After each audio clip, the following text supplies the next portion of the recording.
Launch quickness is the product of the high-level pattern. Launch quickness means getting your barrel up to speed quickly, instantly. Earlier I explained that it's kind of the difference between a Corvette and a Volkswagen. Both of them will go 100 miles an hour, but the Corvette will get there quicker. That fact, launch quickness, is what separates what I teach from everyone else. It gives the hitter more time to read the pitch and therefore make better decisions and hit the barrel more often. We develop launch quickness by creating two pivot points and then stretch them against each other so that we get a sudden snap of the barrel, okay? The first pivot point is the hand pivot point.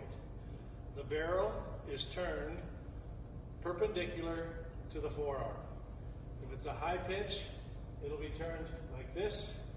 If it's a pitch down the middle, it'll go there. As you can see, the barrel is still perpendicular to the forearm. And if it's a low pitch, again, the barrel is perpendicular to the forearm. That is a very sudden, quick movement.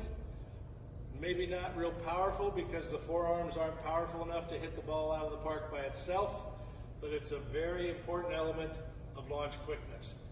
Supinating the top hand, and then when you add your other hand, you add a little pronation to it, and when the barrel comes around, it's coming around a pivot point. We want the pivot point, we want the hand, the actual pivot point, to stay at the rear shoulder as long as possible before extension.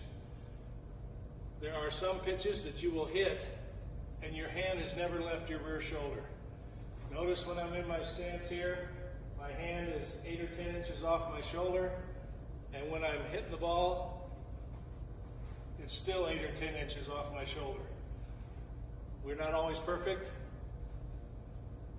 but that launch, that pivot, comes from a tight position. We don't pivot as our hands are pushing forward. We pivot and then the hands go forward if necessary, okay? So step one is to learn a hand pivot point. Step two is a rear leg pivot point, right? When I studied Barry Bonds, the distinguishing characteristic was the blur of his bat behind his head. He got his barrel up to speed behind his head, not out front, behind his head. So in order to get that barrel to blur out behind my head, it was real easy to establish the hand pivot point necessity. But when I had a good hand pivot point and was two-legged, I still couldn't get the barrel speed behind my head. And that's where I figured out it had to come from one leg. The one leg pivot point is also a very tight pivot.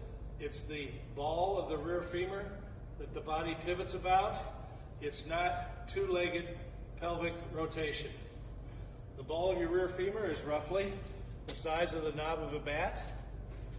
And when you're sitting on the ball of the femur, the ability to rotate or pivot off of that ball of that femur is way quicker than your ability to rotate your hips, okay? So we're going to establish a hand pivot point and then a rear leg pivot point. They're tight turns, and then we're going to stretch against them. Stretch the hand pivot point against the rear leg pivot point so that when we turn our hand over, we burst the bat through the zone.